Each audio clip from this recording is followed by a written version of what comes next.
semi MCQ এই 24 নম্বৰৰ পৰা চাম আগৰ ভিডিঅ'ত 23 নম্বৰলৈকে আছে তোমালোকে তাৰ পৰা চাব পাৰিবা 24 নম্বৰত আছে মাটি ক্ষয় বমন প্ৰতিৰোধ কৰিবলৈ তলৰ কোনটো কাৰ্য কৰা হয় অপচন এ শস্য বৰ্তন অপচন বি মাহজাতীয় শস্যৰ খেতি কৰা অপচন সি সংহত শস্য অপচন ডি ইয়াৰে আটাইবোৰ ইয়াৰ শুদ্ধ উত্তৰটো হ'ব অপচন ডি ইয়াৰে আটাইবোৰ তলৰ কোনটো মাটি সম্পূৰ্ণ এটা প্ৰাকৃতিক উপায় অপচন এ সাৰ ব্যৱহাৰ অপচন বি কীটনাশক ব্যৱহাৰ অপচন সি শস্য বৰ্তন অপচন ডি ইয়াৰে আটাইবোৰ ইয়াৰ শুদ্ধ উত্তৰটো হ'ব অপচন সি টু ইয়াৰ শুদ্ধ উত্তৰ গছে বৃহৎ পৰিমাণৰ পানী এৰা প্ৰক্ৰিয়াটোৰ নাম লিখা অপচন এ খাদ্য সংক্ৰমণ অপচন বি বাম মোচন অপচন সি আকৃতি আৰু অপচন ডি প্ৰসাৰণ ইয়াৰ শুদ্ধ উত্তৰটো হ'ব অপচন বি বাম মোচন ৰাতিৰ সময়ত গছে ডেছ এৰি দিয়ে option A oxygen option B carbon dioxide option C nitrogen option D sulphur ৰাতিৰ সময়ত গছে এই কাৰ্বন ডাই অক্সাইড এৰি দিয়ে ইয়াৰ শুদ্ধ উত্তৰটো হ'ব অপচন বি শুদ্ধ উত্তৰটো অপচন বি কাৰ্বন ডাই অক্সাইড এৰি দিয়ে পৰিৱেশ জৈৱিক আৰু অজৈৱিক উপাদানৰ মাজৰ খনিজ দ্ৰব্যৰ চক্ৰটো কি বোলা হয় মানে কি কৈছে প্ৰশ্নটো যে পৰিৱেশৰ জৈৱিক আৰু অজৈৱিক উপাদানৰ মাজৰ খনিজ দ্ৰব্যৰ চক্ৰটো কি বুলি কোৱা হয় অপচন এ জৈৱ ভূ ৰাসায়নিক হালেক সংশ্লেষণ বিয়োজন ইয়াৰে এটাও নহয় ইয়াৰ শুদ্ধ উত্তৰটো হ'ব অপচন এ জৈৱ ভূ ৰাসায়নিক তলৰ কোনটো জৈৱ ভূ ৰাসায়নিক চক্ৰৰ মুখ্য উপাদান অপচন এ পি অপচন বি অ অপচন চি এন অপচন ডি ইয়াৰে সকলোবোৰ ইয়াৰ শুদ্ধ উত্তৰটো হ'ব অপচন ডি ইয়াৰে সকলোবোৰ এমোনিয়াক নাইট্ৰাইট লৈ ৰূপান্তৰিত কৰা জীৱবিধৰ নাম লিখা অপচন এ বেকুৰ option B Nitrosomonas option C Nitrobacter option D নীল সেউজীয়া হেলাই ইয়াৰ শুদ্ধ উত্তৰটো হ'ব অপচন বিটো হ'ল ইয়াৰ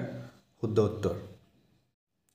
জৈৱ ভূ ৰাসায়নিক চক্ৰত ডেছে আৱশ্যকীয় ভূমিকা গ্ৰহণ কৰে অপচন এ পৰজীৱী অপচন বি মৃতজীৱী অপচন সি বিয়োজক অপচন ডি ইয়াৰে এটাও নহয় ইয়াৰ শুদ্ধ উত্তৰটো হ'ব অপচন সি বিয়োজক কোনটো বেক্টেৰিয়াই নাইট্ৰাইটক নাইট্ৰেটলৈ ৰূপান্তৰ কৰে option A Nitrosomonas option B Nitrobacter option C ৰাইবিজিয়াম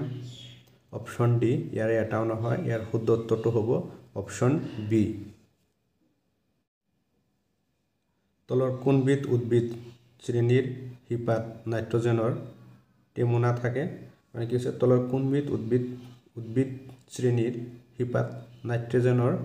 টেমুনা থাকে অপচন এ অসেউজীয়া উদ্ভিদ অপচন বি পতংগভোজী উদ্ভিদ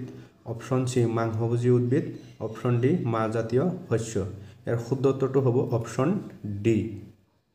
ডিটো হ'ব ইয়াৰ শুদ্ধ উত্তৰ নাইট্ৰজেন মুক্তকৰণ প্ৰক্ৰিয়াৰ বাবে কোনটো অণুজীৱ দায়ী option A Nitrobacter option B Nitrosomonas option C Pseudomonas option D ইয়াৰে এটাও নহয় ইয়াৰ শুদ্ধ উত্তৰটো হ'ব অপচন চি চিউডমনাছ তলৰ কোনবিধ মাহজাতীয় শস্য বুট মাহ মটৰ মাহ চেইজ ইয়াৰে সকলোবোৰ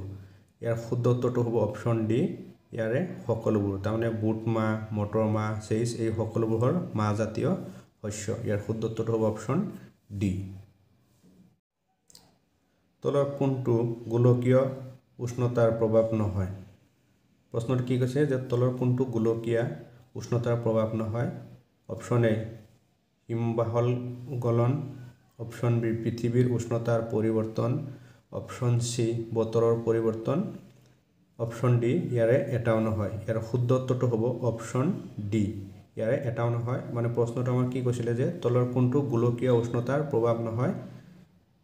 হিমবাহ গলন পৃথিৱীৰ উষ্ণতাৰ পৰিৱৰ্তন বতৰৰ পৰিৱৰ্তন